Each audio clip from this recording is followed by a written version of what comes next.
السلام علیکم ناظرین، میرا نام ہے عماد سلیم اور آپ دیکھ رہے ہیں YouTube channel infotainment. Facts of space کے پارٹ 6 میں خوش آمدید۔ ویڈیو شروع کرنے سے پہلے آپ سے گزارش ہے کہ ہمارے چینل کو سبسکرائب کریں اور بیل آئیکن کو بھی دبائیں تاکہ آنے والی نئی ویڈیوز آپ تک پہنچ سکیں اور آپ ان انٹرسٹنگ فیکٹس سے فائدہ اٹھا سکیں۔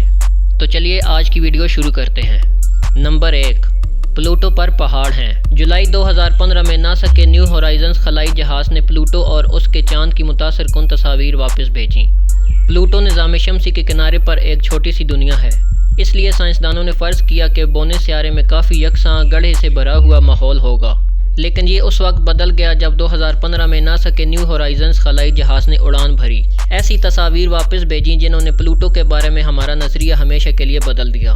حیران کن دریافتوں میں برفیلے پہاڑ بھی تھے جو 11,000 فٹ یا 3,300 میٹر اونچے ہیں، جو اس بات کی نشاندہی کرتے ہیں کہ پلوٹو 100 ملین سال پہلے ارضیاتی طور پر فعال رہا ہوگا۔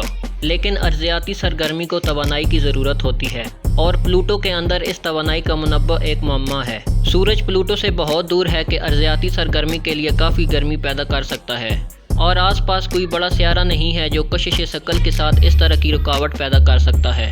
نمبر 2، پلوٹو میں ایک عجیب و غریب ماحول ہے۔ ناسا کے نیو ہورائزنز خلائی جہاز نے پلوٹو کی تصاویر اس وقت حاصل کی جب یہ بونے سیارے سے 1,20,000 میل یا 2 لاکھ کلومیٹر دور تھا۔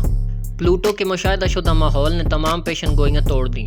سائنسدانوں نے دیکھا کہ غیر متوقع کوہر 1,600 کلومیٹر تک پھیلی ہوئی ہے، جو زمین کے ماحول سے سطح سے اونچا ہے۔ جیسے ہی ناسا کے نیو ہورائزنز مشن کا ڈیٹا سامنے آیا، سائنسدانوں نے کوہرے کا تجزیہ کیا اور وہاں بھی کچھ حیرتیں دریافت کیں۔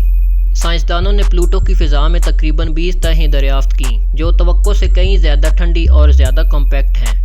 یہ اس حساب پر اثر انداز ہوتا ہے کہ پلوٹو اپنی نائٹروجن سے بھرپور فضا کو کتنی جلدی خلا میں کھو دیتا ہے۔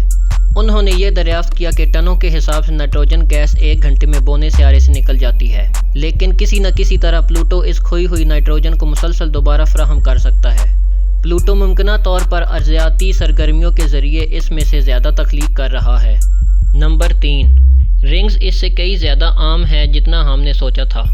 نظام شمسی میں سیٹرن واحد جسم نہیں ہے جس کے رنگز ہیں۔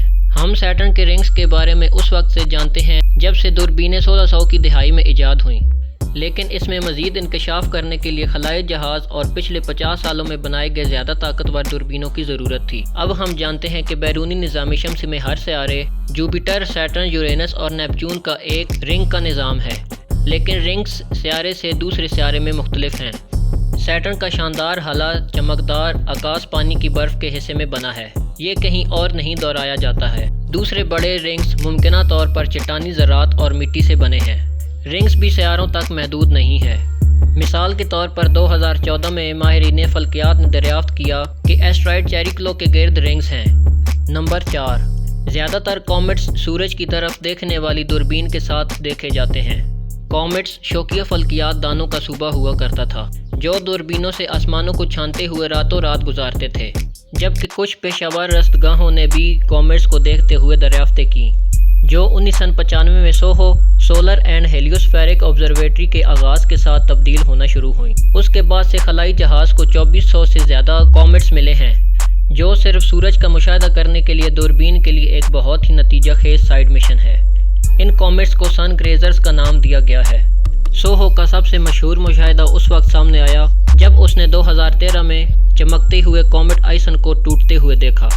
نمبر 5، نظام شمسی کے کنارے پر ایک بہت بڑا سیارہ ہو سکتا ہے۔ سیارہ نو ایک نظریاتی سیارہ ہے جو کوپر بیلٹ میں کچھ اشیاء کی حرکت کی وضاحت کر سکتا ہے۔ جنوری 2015 میں کیلیفورنیا کے انسٹی ٹیوٹ آف ٹیکنالوجی کے ماہرین فلکیات کانسٹنٹن بیٹیگن اور مائک براؤن نے ریاضی کے حسابات اور نقالی کی بنیاد پر اعلان کیا کہ نیپچون سے بہت آگے ایک بڑا سیارہ چھپا ہوا ہو سکتا ہے۔ کئی ٹیمیں اب اس نظریاتی پلانٹ 9 کی تلاش میں ہیں اور تحقیق سے پتہ چلتا ہے کہ یہ دہائی کے اندر واقع ہو سکتا ہے۔ یہ بڑی شے اگر یہ موجود ہے تو کوپر بیلٹ میں کچھ اشیاء کی حرکات کی وضاحت کرنے میں مدد کر سکتی ہے، جو نیپچون کے مدار سے باہر اشیاء کا ایک برفیلا مجموعہ ہے۔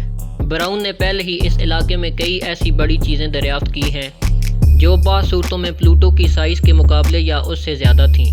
اس کی دریافتیں 2006 میں پلوٹو کی حیثیت کو سیارے سے بونے سیارے میں تبدیل کرنے کا ایک کیٹلسٹ تھا، لیکن سائنسدان ایک اور نظریہ پر بھی عمل پیرا ہیں کہ پلانٹ 9 در حقیقت ایک گریپ فروٹ سائز کا بلیک ہول ہو سکتا ہے، جس طرح ایک بہت بڑا سیارہ ہوتا ہے۔ اور ابھی تک ایک اور ٹیم یہ بتاتی ہے کہ دور دراز کے کوپر بیلٹ کے مکینوں کی عجیب و غریب حرکتیں کئی چھوٹی اشیاء کا مجموعہ اثر ہو سکتی ہیں، نہ کہ کسی غیر دریافت شدہ سیارے یا بلیک ہول کا۔ تو دوستو، یہ تھی آج کی ویڈیو، امید ہے کہ آپ کو پسند آئی ہوگی۔ اب میں ملوں گا آپ سے ایک اگلی ویڈیو میں، تب تک کے لیے اللہ حافظ، اپنا بہت خیال رکھیے گا، فی امان اللہ۔